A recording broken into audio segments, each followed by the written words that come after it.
शंकर उरति क्षोभ सती न जानहि मरम सोई।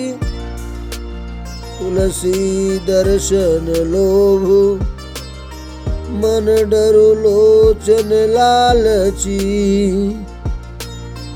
श्री शंकर जी के हृदय में इस बात को लेकर बड़ी खलबली उत्पन्न हो गई, परंतु सती जी इस भेद को नहीं जानती थी। तुलसीदास जी कहते हैं कि शिव जी के मन में भेद खुलने का डर था, परंतु दर्शन के लोभ से उनके नेत्र ललचा रहे थे। रावण मरन मनुज कर जाचा। प्रभु विधि वचन किन्हीं तह साचा। जो नहीं जाऊं रही पछतावा। करत विचारु न बनत बनावा। रावण ने ब्रह्मा जी से अपनी मृत्यु मनुष्य के हाथ से मांगी थी। ब्रह्मा जी के वचनों को प्रभु सत्य करना चाहते हैं। मैं जो पास नहीं जाता हूँ तो बड़ा पछतावा रह जाएगा। इस प्रकार शिव जी विचार करते थे, परंतु कोई भी युक्ति ठीक नहीं बैठती थी। यही विधि भय सोच बसईसा। यही समय जाई दस सीसा। लीन नीच मारीच ही संगा। भयहु तुरत सोई कपट कुरंगा। इस प्रकार महादेव जी चिंता के वश हो गए। उसी समय नीच रावण ने जाकर मारीच को साथ लिया और वह मारीच तुरंत कपट मृग बन गया। करी छलु मोड़ हरि भय देहि। प्रभु प्रभाव तब विदित न तेहि। मृग बधि बंधु सहित हरि आए। आश्रम दे नयन जल छाए। मूर्ख रावण ने छल करके सीता जी को हर लिया। उसे श्री रामचंद्र जी के वास्तविक प्रभाव का कुछ भी पता न था। मृग को मारकर भाई लक्ष्मण सहित श्री हरि आश्रम में आए और उसे खाली देखकर, अर्थात वहाँ सीता जी को न पाकर उनके नेत्रों में आंसू भर आए। बिरह बिकल नर इवर घुराई। खोजत बीपी न फिरत दो भाई। कबहु जोग वियोग न जाके। देखा प्रगट विरह दुख ताके। रघुनाथ जी मनुष्यों की भांति विरह से व्याकुल हैं और दोनों भाई वन में सीता को खोजते हुए फिर रहे हैं। जिनके कभी कोई संयोग वियोग नहीं है, उनमें प्रत्यक्ष विरह का दुख देखा गया।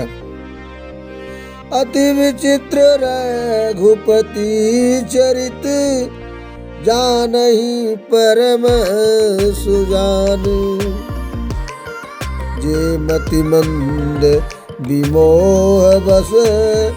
हृदय धरहि कछुआन।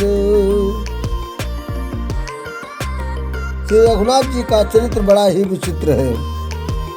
उसको पहुँचे हुए ज्ञानी जन ही जानते हैं। जो मंद बुद्धि है वे तो विशेष रूप से मोह के बस होकर हृदय में कुछ दूसरी ही बात समझ बैठते हैं।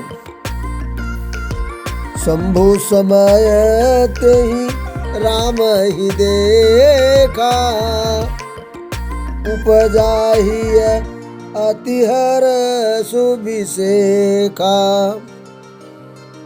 भरी लोचन छवि सिंधु निहारी, कुसुमय जानिन कीनि चिन्हारी।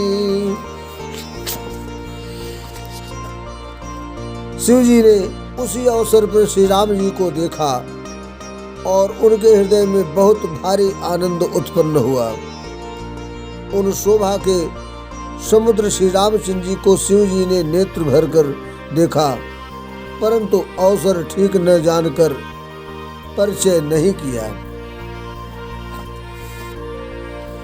जय सच्चिदानंद जग पावन, अस कहीं चले मनोजन सावन। चले जात शिव सतिय समेता, पुनि पुनि पुल तत कृपा निकेता। जगत के पवित्र करने वाले सच्चिदानंद जी के जय हो। इस प्रकार कहकर कामदेव का नाश करने वाले शिव जी चल पड़े। कृपा निधान शिव जी बार बार आनंद से पुलकित होते हुए सती जी के साथ चले जा रहे थे। सती सो दशा शंभु कहि देखी, उर उपजा संदेहु विषेखी। शंकर जगत बद्य जगदीशा, सुर नर मुनि सब नावहि शीशा। सती जी ने शंकर जी की वह दशा देखी तो उनके मन में बड़ा संदेह उत्पन्न हो गया। वे मन ही मन कहने लगी कि शंकर जी की सारा जगत वंदना करता है, वे जगत के ईश्वर हैं। देवता मनुष्य मुनि सब उनके प्रति सिर नवाते हैं। तीन नृप सुत ही किन्हीं पर नामा, कही सच्चिदानंद पर धामा। भय मगन छवि तासु मिलो की, अजहु प्रीति उररती नरों की। उन्होंने एक राजपुत्र को सच्चिदानंद पर धाम कहकर प्रणाम किया और उसकी शोभा देखकर वे इतने प्रेम मग्न हो गए कि अब तक उनके हृदय में प्रीति रोकने से भी नहीं रुकती। ब्रह्म जो व्यापक बिरज अज अकलयनी है अभेद, सो की देहि धर होई नर, जाहि न जानत वेद। जो ब्रह्म सर्वव्यापक, माया रहित, अजन्मा, अगोचर, इच्छा रहित और भेद रहित है और जिसे वेद भी नहीं जानते, क्या वह देह धारण करके मनुष्य हो सकता है?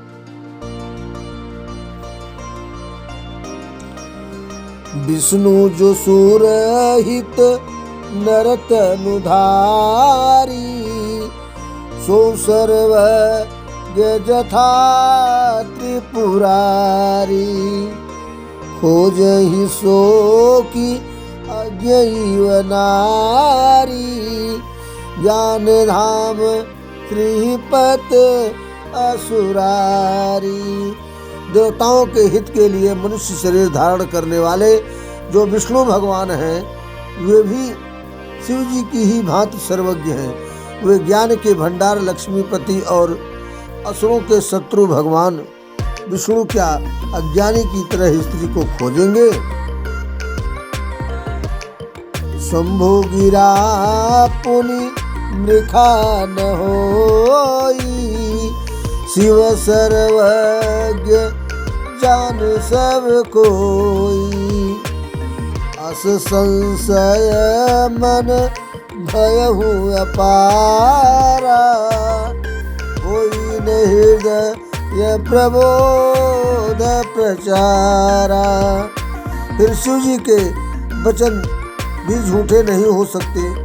सब कोई जानते हैं कि शिव जी सर्वज्ञ हैं। सती के मन में इस प्रकार का अपार संदेह उठ खड़ा हुआ। किसी तरह भी उनके हृदय में ज्ञान का प्रादुर्भाव नहीं होता था। बोल सियापत रामचंद्र की जय। पवन सुत हनुमान की जय।